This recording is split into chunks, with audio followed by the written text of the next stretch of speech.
Haleluya, Shalom Light of Blessing Ministry. Selamat hari Minggu, hari yang Tuhan jadikan. Kembali kita mau tinggikan Tuhan, kita mau agungkan Raja di atas segala raja. Hari ini kita mau bawa pujian sembah kita bagi Tuhan. Kita mau tinggikan Tuhan kita. Kami mau lebih dalam lagi menyembah-Mu Tuhan, sebab Engkau layak terima pujian kami Bapa. Katakan, sungguh besar setiamu, nyata di sepanjang hidupku.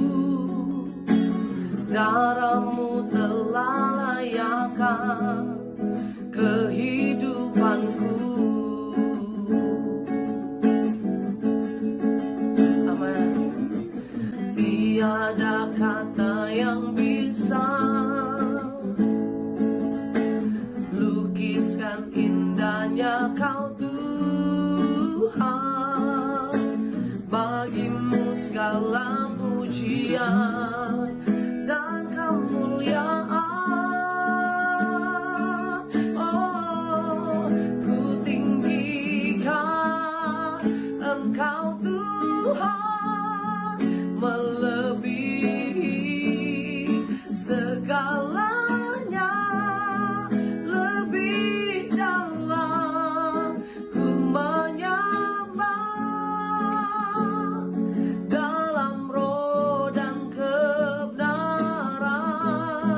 ku tinggikan Engkau Tuhan, melebihi segalanya. Lebih dalam ku menyembahnya. Oh, dalam roh dan kebenaran selamanya kami sembahkan. Dalam roh dan kebenaran selamanya.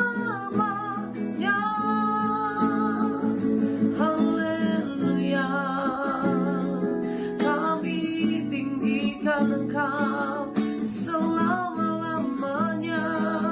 Haleluya, layak Engkau terima pujian kami Tuhan.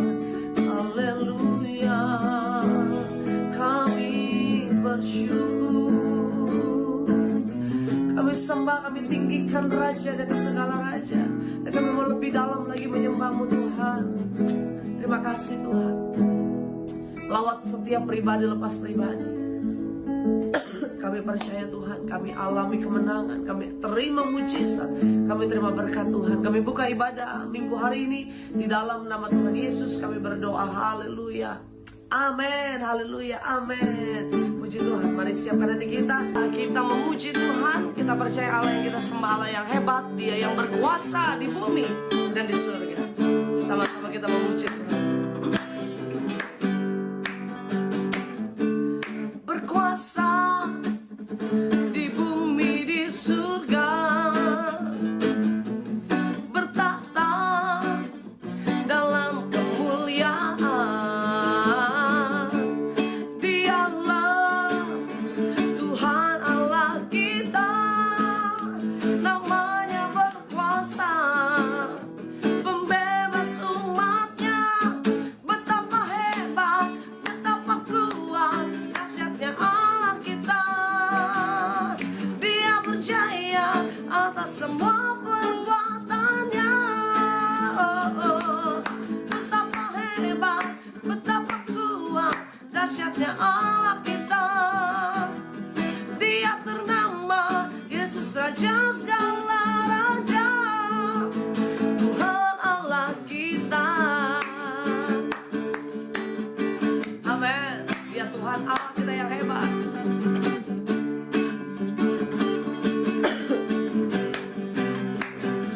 Katakan, berkuasa di bumi di surga, bertahta dalam kemuliaan.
setiamu tak pergi dariku. Kasih setiamu tak pergi dariku. Kasih setiamu tak pergi dariku. Haleluya, amin. Haleluya. Kasih setia Tuhan tidak pernah pergi dari hidup kita, karena Dia Allah yang setia, Allah yang selalu ada menolong kita apapun yang kita hadapi hari-hari ini. Mari siapkan hati kita terima berkat firman Tuhan. Kita mau naikkan pujian. Kau Tuhan yang selalu bekerja, melebihi yang dapat ku pikirkan. Tak sekalipun Engkau biarkan ku hadapi semua sendiri. Saat ku rasa tak mampu lagi, di situ Kau tunjukkan setiamu. Dalam badai janjimu teruji, Kau buktikan kepadaku.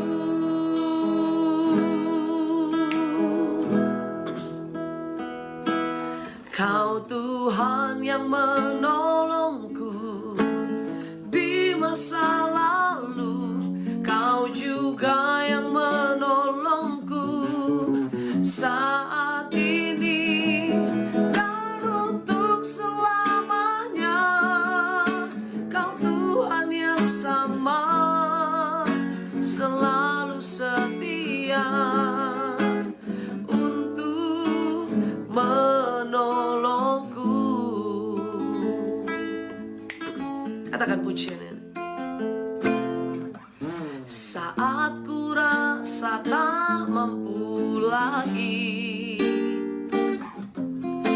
di situ Kau tunjukkan setiamu. Dalam badai janjimu teruji, Kau buktikan kepadaku.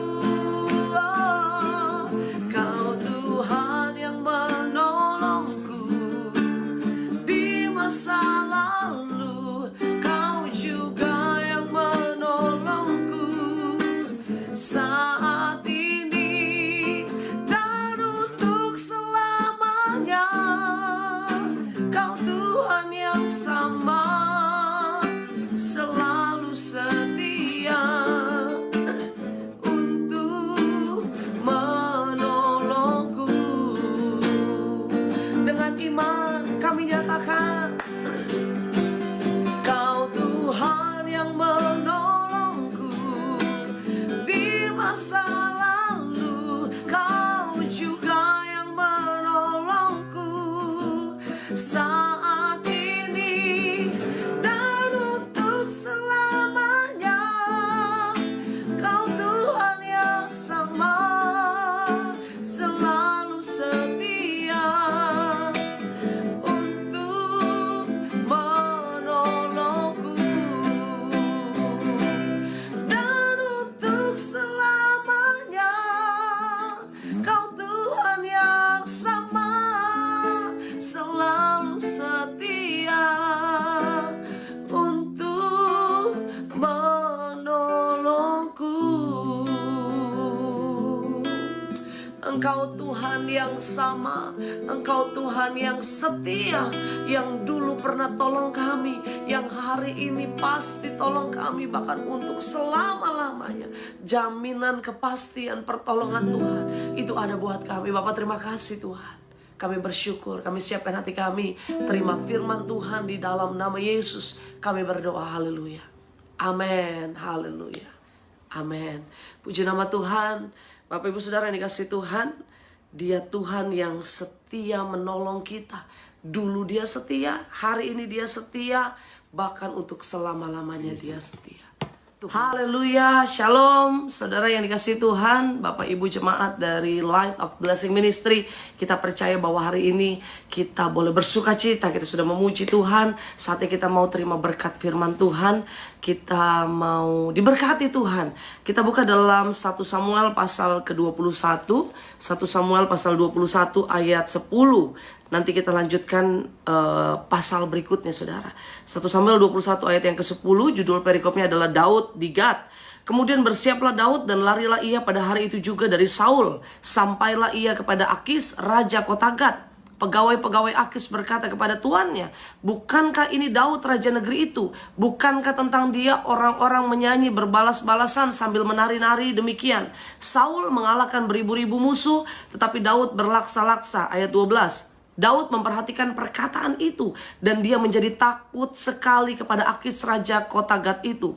Sebab itu ia berlaku seperti orang yang sakit ingatan di depan mata mereka dan berpura-pura gila di dekat mereka. Ia menggores-gores pintu gerbang dan membiarkan ludahnya meleleh ke janggutnya.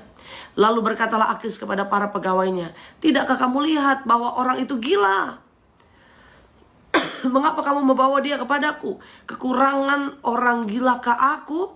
Maka kamu bawa orang ini kepadaku, supaya ia menunjukkan gilanya dekat aku. Patutkah orang yang demikian masuk ke rumahku? Saudara dikasihi Tuhan, pasal 21 ayat 10 sampai ayat yang ke-15 ini adalah peristiwa atau kisah bagaimana Daud ada di kota Gat. Daud lari dari bangsanya, Daud lari dari tempat tinggalnya, Daud lari dari kotanya, bahkan Daud lari dari kejaran musuhnya yang bernama Saul. Bagaimana hidupnya penuh dengan ancaman, penuh dengan tekanan, sehingga Daud bingung mau pergi kemana lagi. Semua tempat tidak aman karena yang mengejar dia, musuhnya dia adalah raja, sehingga banyak antek-antek, banyak pengikut, banyak pengawal-pengawal raja yang mencari dia, prajurit-prajurit yang memburu dia. Sehingga bukan hanya dia diburu untuk ditangkap, tapi ingin dibunuh sendiri oleh Saul, saudara. Ancaman yang begitu besar sehingga Daud akhirnya mencari tempat pelarian. Dan tempat pelarian saat itu adalah dia pergi ke kota Gat. Saudara, dia pergi keluar dari Israel, dia pergi ke tanah Filistin, dan itu adalah bukan lagi tempat yang aman buat Daud. Karena apa? Itu adalah musuhnya. Musuh bebuyutan dari Israel adalah Filistin. Dia pergi ke daerah musuh, dia pergi ke wilayah musuh, dan tentu bukan tempat yang aman untuk dia bersembunyi. Saudara dikasih Tuhan, apa yang terjadi waktu dia pindah dan dia pergi ke... Di ayat yang ke-10 berkata apa? Kemudian bersiaplah Daud dan larilah ia pada hari itu juga dari Saul. Dia lari dari kejaran Saul. Dia lari untuk menghindar dari ancaman Saul. Dan apa yang terjadi? Sampai ia kepada Akis raja kota Gat. Nah, dia pergi ke kota Gat, ke negeri orang Filistin. Di situ dia awalnya mau bersembunyi. Awalnya dia mau cari tempat yang aman untuk dia bersembunyi, karena tidak mungkin Saul pergi ke sana, karena itu adalah wilayah musuhnya. Dan apa yang terjadi? Waktu dia sampai ke kota itu, ke kota Gat, ternyata orang-orang mengenali Daud. Dia ternyata terkenal, saudara, ya kan? Dia memang terkenal karena ada satu peristiwa yang sangat diingat oleh bangsa Israel dan juga bangsa Filistin, bagaimana Daud mengalahkan Goliat. Dan itu menjadi fenomenal yang luar biasa, menjadi viral, bahwa Daud adalah orang yang sangat kesatria. Dia adalah seorang pahlawan. Dan apa yang terjadi waktu dia tiba di kota Gat, pegawai-pegawai raja bilang, ini kan Daud, ini kan gak salah, ini kan orang yang mengalahkan Goliat. Dia kenal sekali siapa Daud, sehingga orang lapor sama raja. Raja, itu bukankah itu Daud? Bukankah itu yang pernah mengalahkan Goliat? Bukankah dia yang pernah keluar nyanyian bahwa Daud mengalahkan berlaksa-laksa, Saul mengalahkan beribu-ribu, tapi Daud mengalahkan berlaksa-laksa. Artinya begitu fenomenalnya teriakan sorak-sorai itu, bahwa ini adalah pahlawan yang gagah perkasa, pahlawan yang luar biasa. Nah, waktu dia lapor sama raja, waktu mereka itu lapor sama raja, Daud lihat dari jauh, wah gawat nih, orang mengenali saya. Wah gawat nih.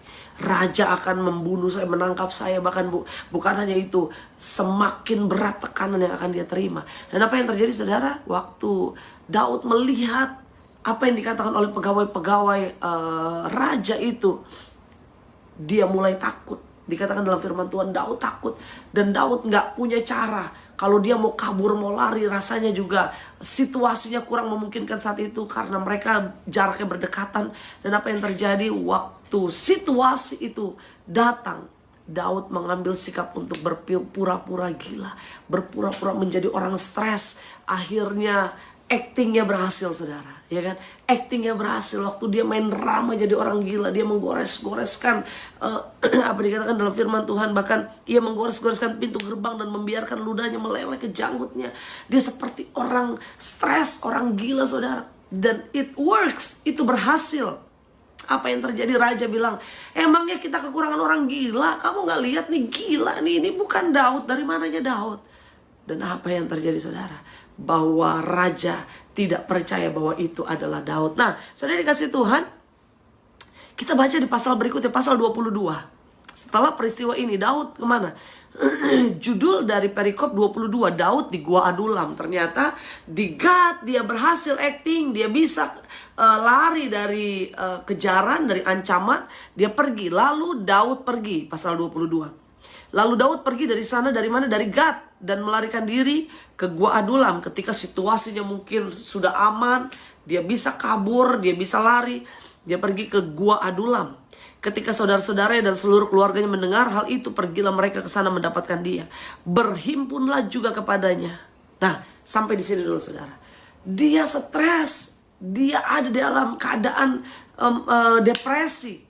Kenapa? Karena dia kehilangan banyak hal. Dia kehilangan keluarga, kehilangan istri-istrinya yang adalah anak Saul. Jadi Daud ini dikejar sama menantu, sama mertuanya. Ya kan? Saul punya anak namanya Mikal, itu dinikahkan oleh Daud kepada Daud. Tetapi karena bencinya Saul, kenapa Saul benci? Karena lebih banyak yang sayang sama Daud. Tuhan lebih berkenan sama Daud. Akhirnya banyak orang udah gak lagi pandang Raja Saul. Tetapi Daud, akhirnya Saul benci saudara.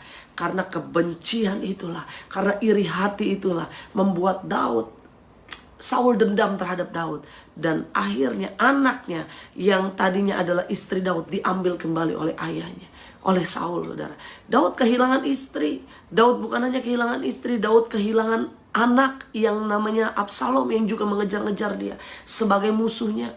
Bukan hanya itu, dia juga kehilangan pekerjaan, dia kehilangan jabatannya sebagai seorang kepala prajurit di Israel, saudara.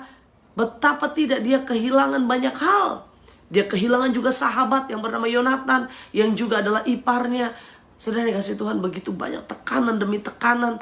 Dan bukan hanya di situ, yang paling membuat dia mungkin saat itu dia ada di dalam satu titik bawah dasar, titik alam sadarnya, sehingga dia mungkin ada pada depresi yang luar biasa. Dia kehilangan harga diri, sehingga dia berpura-pura untuk gila. Dia gak tahu lagi mau buat apa saudara.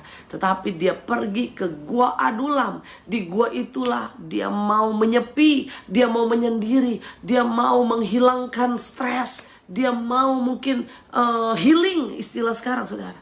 Tetapi healingnya dia ternyata tidak berhasil untuk dia sendiri. Apa yang terjadi? Kita baca di ayat yang kedua dari pasal 22 ini. Berhimpunlah juga kepadanya setiap orang yang dalam kesukaran. Tadinya dia mau sendiri, saudara, mau menyendiri, dia mau healing.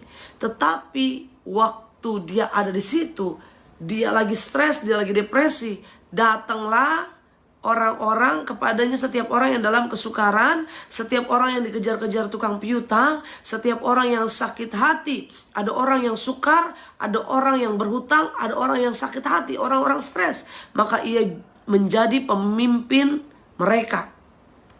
Bersama-sama dengan dia ada kira-kira 400 orang. 400 orang, bukan 400 orang kaya, bukan 400 prajurit hebat, bukan 400 pejabat, bukan 400 donatur, bukan saudara. Tetapi dikatakan apa? 400 orang dalam kesukaran, orang yang punya utang piutang, orang yang sedang sakit hati, orang yang hatinya sedang hancur.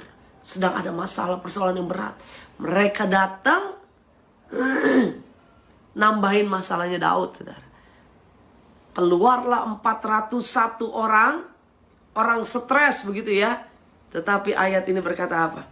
Dari sana Daud pergi ke Mispa di Moab dan berkata kepada raja negeri Moab, izinkanlah ayahku dan ibuku tinggal padamu sampai aku tahu apa yang dilakukan Allah kepadaku.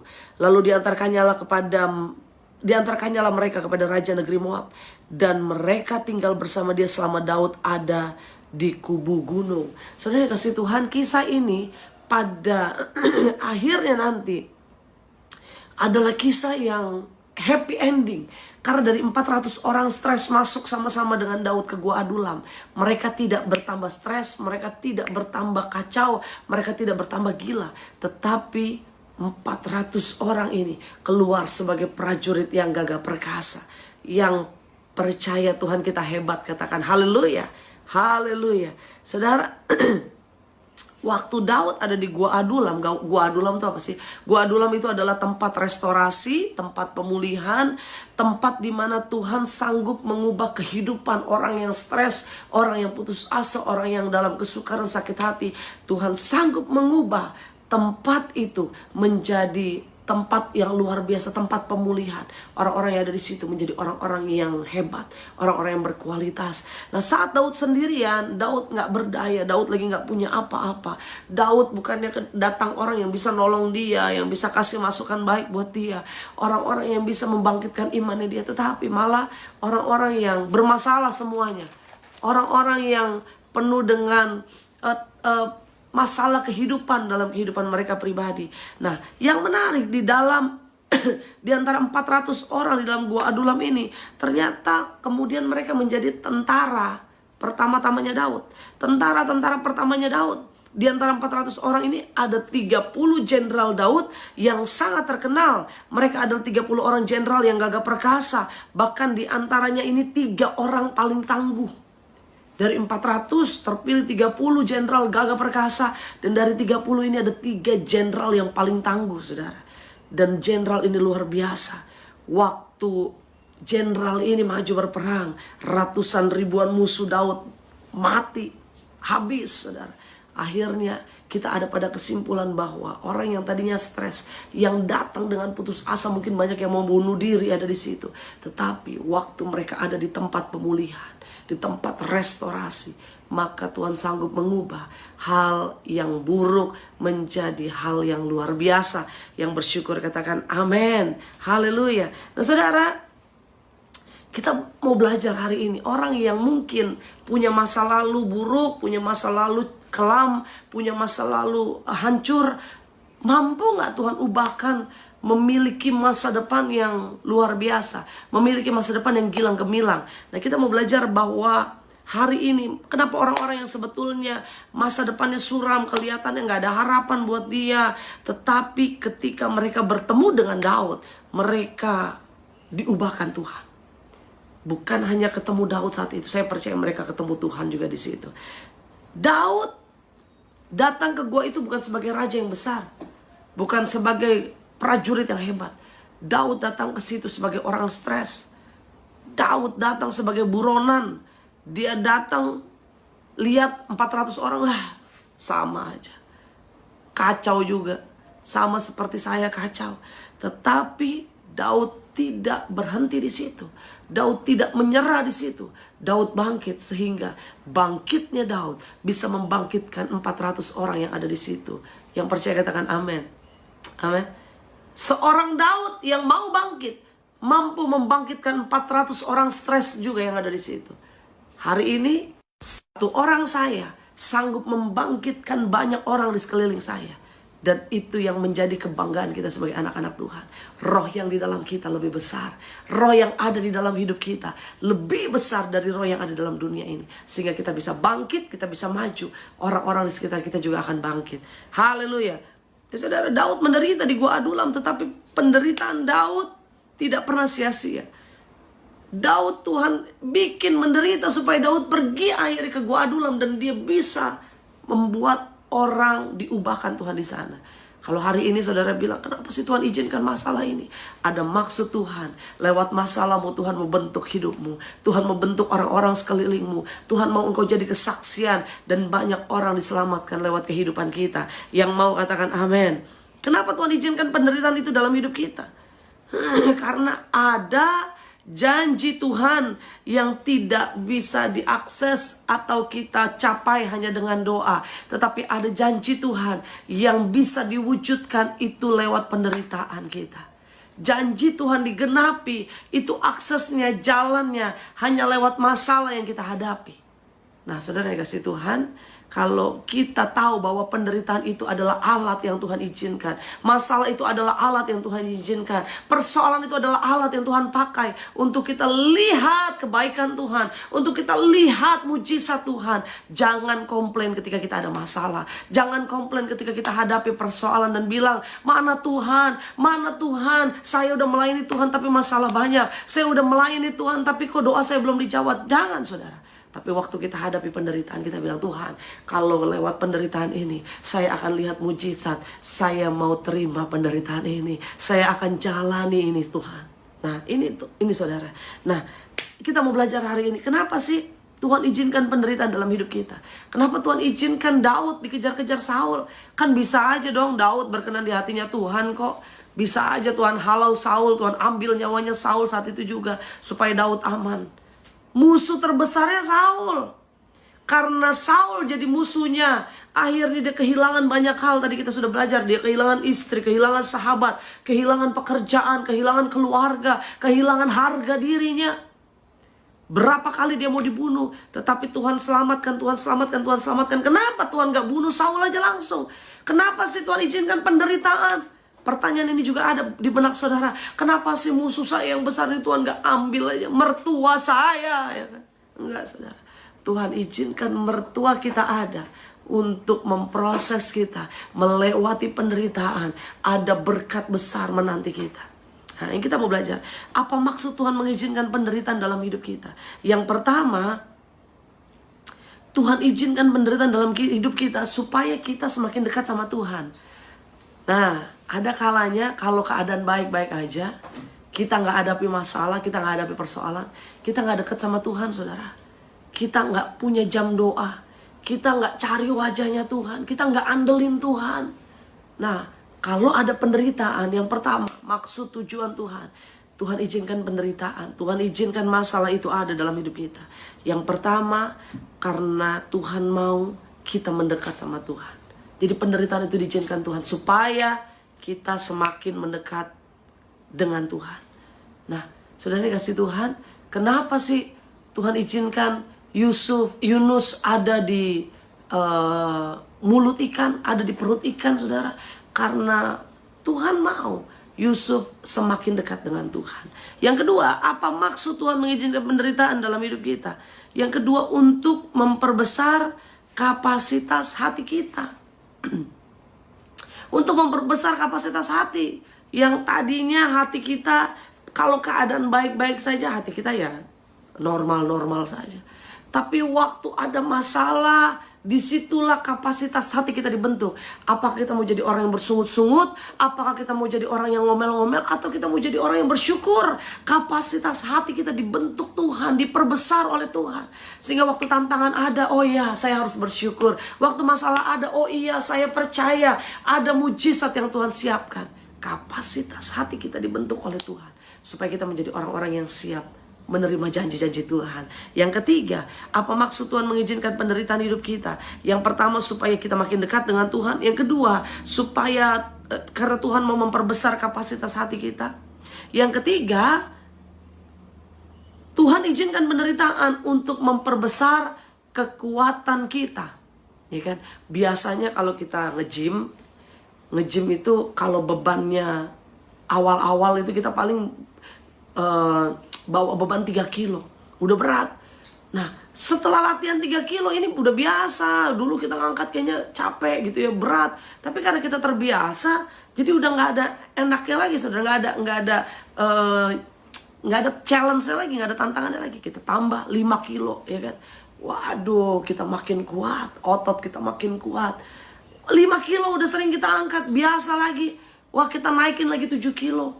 7 kilo udah biasa, 10 kilo. 10 kilo kita angkat, saudara. Mungkin 3 bulan lalu kita kayak orang stres kali angkat 10 kilo. Tetapi waktu itu terbiasa. Kita sudah terbiasa mengangkat beban. Kekuatan kita juga semakin bertambah. 10 kilo buat kita biasa. Artinya apa? Masalah, kalau dulu kita hadapi masalah ini, kalau 3 bulan lalu kita hadapi masalah, mungkin kita nggak kuat, kita nyerah. Tetapi karena Tuhan sudah memperbesar kekuatan kita, Tuhan sudah memperbesar otot-otot kita, sehingga kita bisa menjadi orang yang semakin kuat di hadapan Tuhan. Jadi yang ketiga, maksud Tuhan mengizinkan penderitaan. Yang ketiga, untuk memperbesar kekuatan kita. Yang keempat, yang terakhir, kenapa Tuhan mengizinkan penderitaan? Apa maksud Tuhan izinkan penderitaan? Yang keempat, untuk menyatakan kemuliaan Tuhan, untuk menyatakan kemuliaannya. Karena Tuhan mau kita jadi kesaksian hidup kita jadi kesaksian buat banyak orang. Oh ya, karena saya pernah ngalamin ini, saya bisa bersaksi kepada banyak orang. Saya pernah ngalamin ini, saya bisa memberikan berkat, membagi kesaksian buat orang-orang sekitar saya. Saudara dikasih Tuhan, ayo jangan komplain dulu waktu engkau hadapi penderitaan, jangan komplain dulu waktu engkau ada masalah, tetapi berjuanglah, bertahanlah, dan tetap percaya bahwa masalah diizinkan Tuhan. Yang pertama, supaya kita makin dekat dengan Tuhan. Masalah diizinkan Tuhan. Yang kedua, Tuhan mau memperbesar kapasitas hati di dalam hidup kita. Kita bisa bersyukur dalam hidup kita bisa kuat tetap. Dan yang ketiga, untuk memperbesar kekuatan kita, memperbesar otot iman kita. Dan akhirnya Tuhan izinkan penderitaan untuk kita bisa menyatakan kemuliaan Tuhan. Kita bisa menjadi berkat buat banyak orang. Kita berdoa. Bapak, terima kasih Tuhan, hari ini kami diingatkan Tuhan untuk boleh menjadi berkat, untuk kami tetap bertahan, tetap kuat di tengah penderitaan, di tengah masalah, di tengah tantangan. Karena kami percaya Tuhan, penderitaan, masalah, persoalan Tuhan izinkan, karena Tuhan punya rencana yang indah dalam hidup kami. Terima kasih Tuhan Yesus. Bapak, berkati setiap anak-anak-Mu dimanapun kami berada, dimanapun kami melayani Tuhan. Biar anugerah Tuhan ada berkelimpah dalam hidup kami. Di dalam nama Tuhan Yesus, berkati Light of Blessing Ministry, apapun yang dilakukan, dikerjakan, Tuhan senantiasa memberkati. Di dalam nama Tuhan Yesus kami berdoa. Haleluya. Amin. Tuhan Yesus memberkati. Haleluya.